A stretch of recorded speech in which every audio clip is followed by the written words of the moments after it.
दोस्तों नमस्कार। किसी ने क्या शानदार बात कही है, यदि वक्त बुरा चल रहा है तो थोड़ा सब्र करो, धैर्य बनाओ, और वक्त यदि अच्छा चल रहा है तो थोड़ा शुक्र करो। यह कहानी एक राजा की है।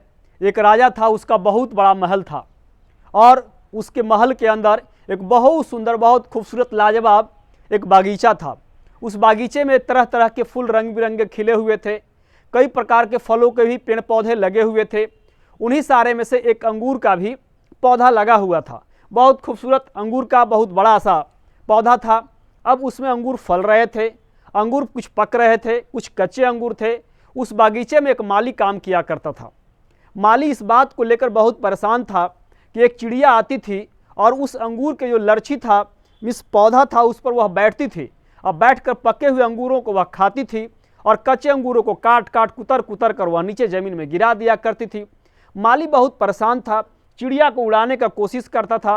वहाँ कितना देर वह रखवाली कर सकता था, उस बागीचे में उसे काम भी करना पड़ता था। वह परेशान इस बात को लेकर था कि कुछ दिनों में ही अगर पक्षी इस तरह से करते रहेगी तो उसका अंगूर का जो पौधा है वह बर्बाद हो जाएगा। राजा जब देखने आएंगे, पूछेंगे अंगूर के बारे में, तो उसको क्या जवाब लगाएगा। माली इस बात को लेकर बहुत चिंतित था। एक दिन माली ने निर्णय किया कि राजा को इस बात की सूचना दे दी जानी चाहिए। माली राजा के पास जाता है। राजा के पास वो उदास रहता है। राजा उदासी का कारण पूछता है। माली कारण बतलाता है कि देखिए महाराज, एक पक्षी है, वो आती है, अंगूर के पौधे पर बैठती है, पके हुए अंगूरों को खाती है और कच्चे अंगूर को वो कुतर करके जमीन में गिरा देती है।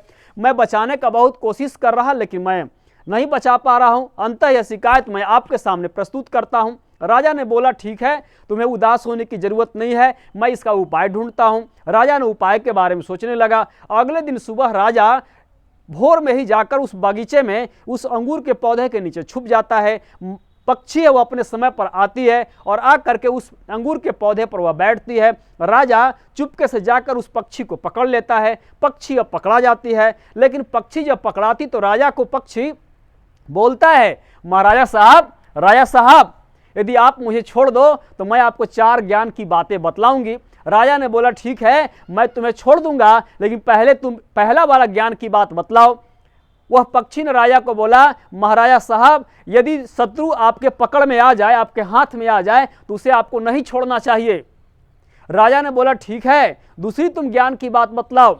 वह पक्षी ने बोला कि राजा साहब, दूसरी ज्ञान की बात यह है कि असंभव पर विश्वास नहीं करना चाहिए। राजा ने बोला, ठीक है, तीसरी तुम ज्ञान की बात बतलाओ।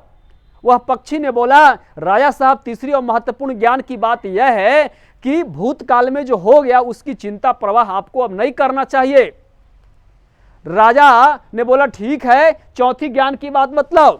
वह पक्षी ने बोला, राजा साहब, मैं चौथी ज्ञान की बात तब बतला पाऊंगी जब आप मुझे थोड़ा सा छोड़ देंगे, अन्यथा मैं बोल नहीं पा रही हूं। यदि आप छोड़ देंगे तभी मैं बोल सकती हूं। राजा ने बोला, ठीक है। थोड़े समय के लिए पक्षी को छोड़ दिया। वह पक्षी वहां से उड़ती है और जाकर पेड़ पर बैठ जाती है। पक्षी जब पेड़ पर बैठ जाती है तो पक्षी ने बोला, राजा साहब, मेरे पेट में 2 हीरे हैं। अब राजा को बहुत अफसोस आने लगा। राजा बहुत दुखी हो गया। राजा बहुत उदास था। पक्षी ने पूछा कि राजा साहब, आप क्यों उदास हैं, क्यों दुखी हैं? अरे मैंने आपको 4 ज्ञान की बातें बोली थी, मैंने चारों ज्ञान की बातें बतला दी। अब आपको उदास और निराश होने से कोई फायदा नहीं है, क्योंकि शत्रु तो आपके हाथ में था, आपने शत्रु को छोड़ दिया। मैं आपके लिए शत्रु थी, क्योंकि आपके बागीचे के अंगूर को मैं बर्बाद कर रही थी, नष्ट कर रही थी, तो आपने शत्रु को तो छोड़ दिया। मैंने पहली ज्ञान की बात में ही बोली थी कि शत्रु जब हाथ में आ जाए तो उसे नहीं छोड़ना चाहिए। अब इस प्रकार दूसरी ज्ञान की बात मैंने ये बतलाई थी कि असंभव कुछ नहीं है। राजा साहब, आप मुझे दोबारा पकड़ सकते हैं, लेकिन अभी वर्तमान में भी आप नहीं पकड़ पा रहे हैं। तीसरी ज्ञान की बात मैंने बतलाई थी कि जो गुजर गया उसकी अब चिंता नहीं करनी चाहिए। मैं तो आपके हाथ से निकल गई, अब वह हीरे आपके नहीं हो सकते हैं, वह मेरे पेट में हीरे हैं। लेकिन हकीकत बात यह है राजा साहब कि मेरे पेट में कोई हीरे नहीं। मैं आपसे बचने के लिए, छूटने के लिए यह एक बात बतलाई, ज्ञान वाली बात में जोड़ दी कि मेरे पेट में हीरे हैं। तो अब आपको समझना है कि मेरे पेट में तो हीरे हैं ही नहीं, वो हीरे अब आपके हो नहीं सकते। वो हीरे अगर होंगे भी तो मेरे हैं, ऐसे हैं, मेरे पेट में कोई हीरे हैं ही नहीं। तो राजा को उसने 4 ज्ञान की बातें बतलाई। अब दोस्तों, ये बात को समझना है, जो 4 ज्ञान की बातें हैं वह पक्षी ने सिर्फ राजा को नहीं बतलाई, बल्कि यह पक्षी ने सारे लोगों को बतलाई।